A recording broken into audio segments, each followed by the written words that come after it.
ఈ వర్గీకరణ ఉద్యమం స్టార్ట్ అయిందన్నారు.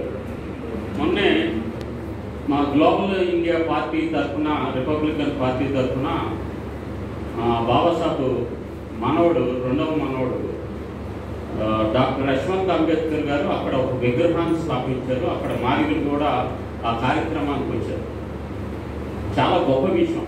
అక్కడ ఒక బద్ధ శత్రువులాగా ఉండే ఒక 25 కుటుంబాలే మామూలు కుటుంబాలు ఉన్నాయి. మిగతా అంత కమ్యూనిటీ అంతా కూడా అక్కడ మరి డాక్టర్ దాసరి చెన్నకేశవులు నాయకత్వం వహించి ఆ ఈడుమూడిలో మొట్టమొదటిసారిగా చాలా సంవత్సరాల తర్వాత మొదటి విగ్రహం అక్కడ ఏర్పాటు చేశారు.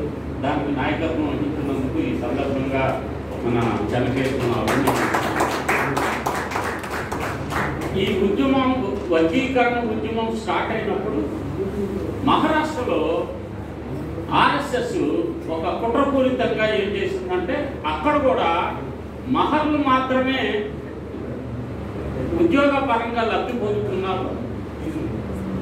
మాతంగులకి అలాంటి అవకాశం ఇవ్వబడట్లేదు. వాళ్ళకి వర్గీకరణ చేసి, ఎస్సీ రిజర్వేషన్ వర్గీకరణ చేసి వాళ్ళకు ఉద్యోగాలు కల్పించమని ఒక ఉద్యమం జరిగింది. అప్పుడు ఈ భారతదేశంలో బ్యాంక్షెప్ ఫౌండర్ కపాడే గారు ఆయన స్థాపించాడు. కపాడే గారు ఆయన వాళ్ళ టెంట్లోకి వెళ్ళి ఇప్పుడు ప్రస్తుతం 70,000 బ్యాక్లాగ్ ఉన్నాయి. ఈ 70,000 బ్యాక్లాగ్లన్నీ మాతంగులకు ఇవ్వమని ఆ టెంట్లో కూర్చొని ఉద్యమం ఆ మనువాద ప్రభుత్వాలు 70,000 భర్తీ చేయడానికి సిద్ధం కాలేదు. ఆ ఉద్యమం ఇది కాదు. ఆంధ్రప్రదేశ్లో, ఉమ్మడి ఆంధ్రప్రదేశ్లో 150,000 బ్యాక్లాగ్ ఉన్నాయి.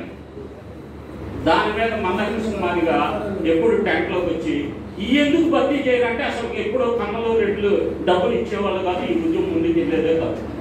ఒకవేళ 150,000 ఉద్యోగాలు బ్యాక్లాగ్ ఎందుకు ఉన్నాయి?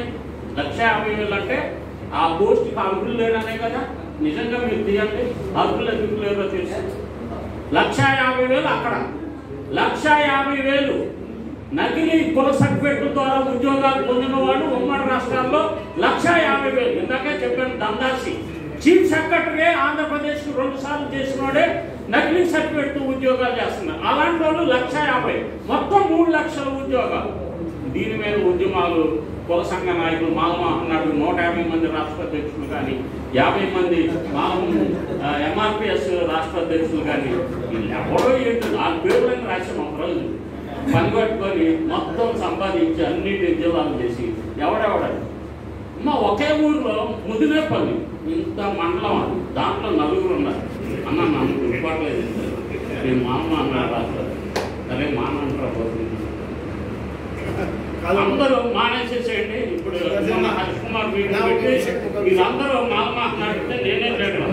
కానీ నువ్వు లీడర్ అయినప్పుడు నువ్వు ఎందుకు పిటిషన్ వేయలేదు? నువ్వు మొన్నటి వరకు నువ్వు ఇంప్లీట్ పిటిషన్ వేయచ్చు కదా. నీ అప్పుడేం చేసావు? అయిపోయిన తర్వాత వచ్చావు. నువ్వు మాట్లాడు, అయిపోగానే మాట్లాడు. నువ్వు మాట్లాడిస్తాను. తెలంగాణ నుంచి వచ్చావంటే ఆప్యాయంతో నేను మాట్లాడించకుండా ఉండలేదు.